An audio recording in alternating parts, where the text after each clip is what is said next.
Assalamu alaikum everyone. Welcome back to LWI Podcast. Today we have Mr. Nasir Mufti, the founder of TKC, the Collective Kash, with us. Before we start, Nasir, please introduce yourself. Assalamu alaikum. First of all, thank you for having me. I think there isn't much to introduce about myself. I mean, the only reason I think I'm here is because of the community that we started recently, which you also are a part of, like the Collective Kash. The community mostly based around the fitness events we do, mostly outdoor, and we do have like reader sessions. We do have events like where we infuse kind of a social responsibility towards our participants. So we started like a month before. We started with like 4 or 5 people, and now alhamdulillah it has grown to 35, 40. We do have sessions where we do get, regardless of the age levels, fitness levels, we do get like 30, 45 people in one session, and it's encouraging. I mean, we hope it's gonna build, every day. With each passing day, we're gonna get more and more numbers. So that's it. You spent years outside Kashmir working in a professional environment. वहाँ का professional culture यहाँ से कितना different है और कश्मीर को उस level तक पहुँचने में कितना time लग गया? Well, I can talk about the fitness level. Well, I think we can't compare the two. I think both the places are at completely different pace, different positioning, and with regards to the community, like fitness communities in Dubai, you already have those. Like the ecosystem is already there. Okay, for example, if one wants to go for the running or do collective fitness, activities outdoor, you pick any day of a week, there'll be activities going on and you can join. But I think in Kashmir, it's a novel thing. People are just starting to, join communities. And I think Kashmir do have an upper hand on several things. Like we may not have the sophisticated running tracks here, but the waves that Kashmir provide, I think that's, second to none. Or we may not have the fancy gyms, but the outdoor activities one can do here, like the adventure sports, like we have the treks Kashmir has, the trekking treks, the trail treks, the hiking treks. There are possibilities for the adventure sports. I don't think any place in the world provides that opportunity. So I don't believe in comparing the two. We don't want Kashmir to be another Dubai or another place. Kashmir has its own importance, I think, own strengths, own, things that we can hop on. And I'm so glad that people have given me such a good response when we started that. I mean, that shows people do want to, get into such communities. So the thing was, I think the structural name was now there. We provided that, and alhamdulillah, it's giving a very good positive response. In corporate life, लोग अक्सर पैसों के पीछे भागते हैं health को छोड़ के. आपको कब रियलाइज हुआ कि पैसों से ज़्यादा हेल्थ इम्पोर्टेंट है? Well, I don't think there wasn't any dramatic breaking point where I could realize that I, had to take care of my health. I think since my childhood, me and my brother, we have been in this all kind of sports all along. And for me, I think I have had just 2 escape points. Either it's prayers or it's a sports. Okay, either I just run to the ground to play or to the gym, or the first option, of course, is the prayers. So I believe that eventually one has to take care of their health. Either you do it voluntarily, or a doctor is going to prescribe you and tell you how to go out on the runs. At that time, maybe you will not enjoy it. But if you can, get it voluntarily and enjoy it, I think that's a better option to have. And I think if there has to be a one point where I realize that I should be carrying on with sports, I think in my bank, like there used to be a sports weeks, and I used to throw my hands on almost everything. And that's where I realized like I have my fitness level was comparatively better than others, even better than the younger ones who were in my bank. So then I took it to the next level in the OCR. So since 2016, I'm doing OCR. I had done Spartan Races, Tough Mudder Races. Then I did the Spartan Beast, which is almost the pinnacle of it for me at my fitness level. And I do believe, like as our prophet has also said, like do take care of 5 things before they're gone. Like do take care of your life before you're dead. Do take care of the time before you get busy. Okay, take care of your health before you get sick. Do take care of your rich before you're poor. So I think absorbing that hadith One eventually will realize that. Eventually, even you can realize it when you're young or at the age when you will eventually realize that you have to take care of your fitness and health has to be the priority. As you mentioned, Spartan Race, HYROX Spartan Race events जैसे वहाँ पे mental strength की requirement होती है. आप अपने आप को फोकस्ड और डिसिप्लिन रखने के लिए अपने सोच को कैसे ट्रेन करते थे? Well, it's not just about this Spartan race or HYROX or OCR. I think in life we do get moments where the situations do get tough. So either sometimes you'll get the help externally or sometimes you'll be internally. You have to yourself, cope it and give yourself the strength to lift up. I think, as I can tell you, there was this event, like I was doing the Spartan Beast, and it was in Fujairah in UAE, and the sun was almost beating out at 48 degrees Celsius. And I thought, at my capacity, that's it, I'm going to give in. But as there's one of these obstacles when you have to carry 21 kg, stone balls from one place to another. As I was about to finish it and I dropped it, I thought, that's it. I completely felt numb. And there was this lady, old lady, wearing a t-shirt, and it was written on her back, pain is a weakness leaving your body. And that kind of felt like a morphine shot to the dead soul.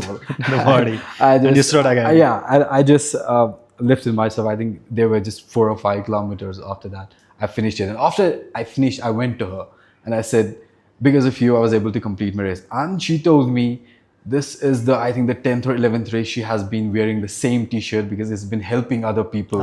And when they read it. And she said she's going to continue to wear it for the...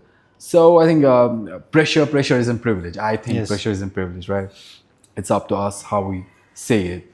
And we can't be, be in a comfort zone all of our lives. I do believe that the comfort is a scam.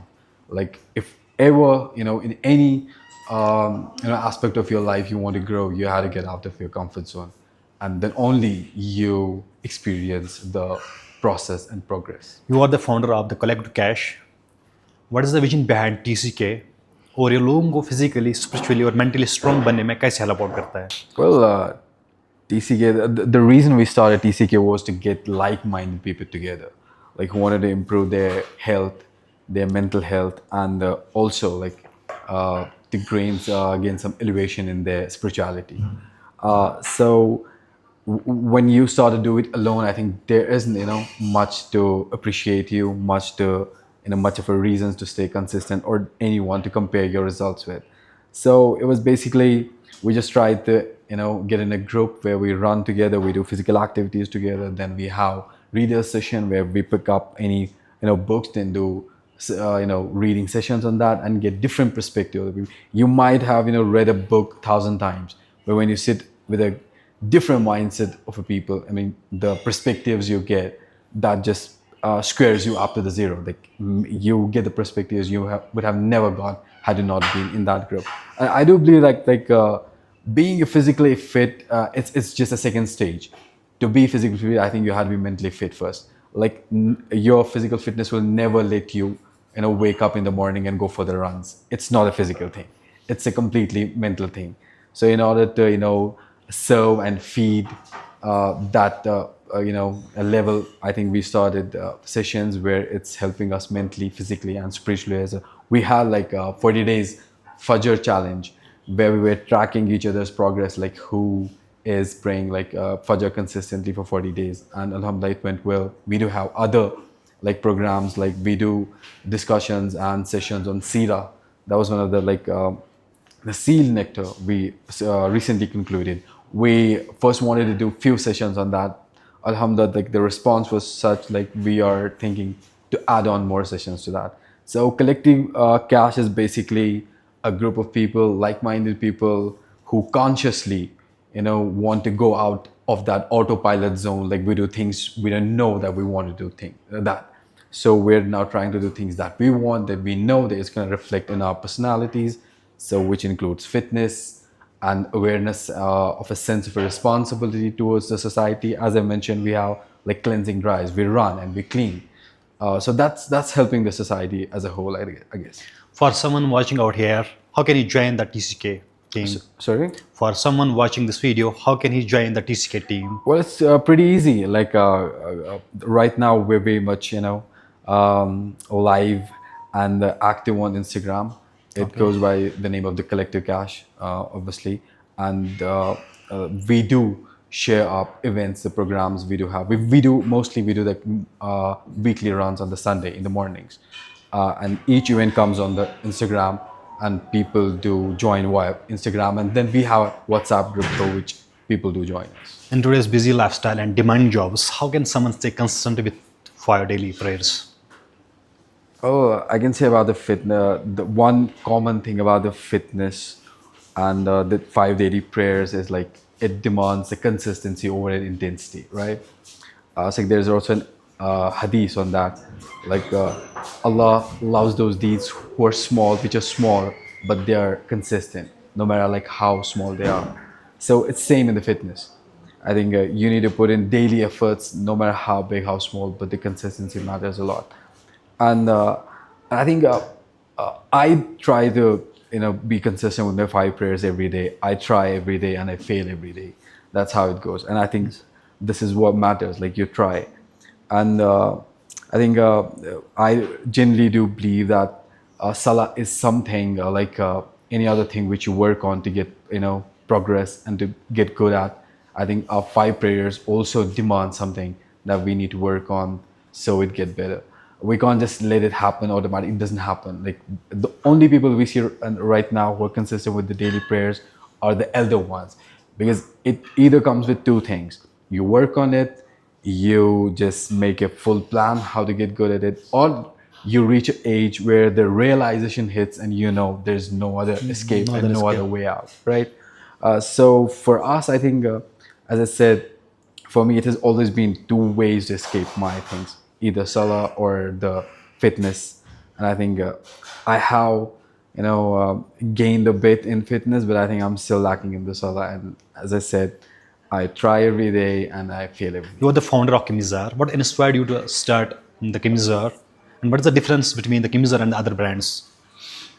Well, Kamizar is something that's very close to my heart, and I had never intention that I would start a clothing brand. The thing is, I love to dress well. I like people to dress well. I mean, there were occasions where I was helping my friends, my cousins, my relatives to, design their clothes on their, special occasions. But eventually, I think, no matter how well you're paid in any job, you may be the highest paid, in a corporate employee anywhere. But still, I think you need to own an equity. I think anyone, no matter how small it is. So with that thought process, I thought, let's start something. And what better place it is to be, than a Kashmir to start something. And we started like 3 years back.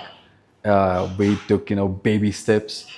We started slow. We started easy with a very, minimum of requirements. And now, alhamdulillah, it's growing. And we hope it's going to grow more. Okay. What's one part of Kashmiri culture that should never be lost? I like everything about Kashmir that's originally Kashmiri, and that I think no one should ever lose. But if there has to be one thing, it has to be the hospitality. The hospitality in Kashmir, I think it comes so natural, so organic in us. We don't need to, fake it. It's inbuilt in us. Okay, and I think the compassion in us. We may look, very hard people outside, but we are very soft-hearted people. I believe that. We may have that little cockiness about us, but inside we're very helpful and soft-hearted people. And I think I don't think a culture is just like you talk Kashmiri, you eat Kashmiri food, or you wear Kashmiri attire. It's the morals, it's the ethics, and I think we inherit that, and I hope we never lose that.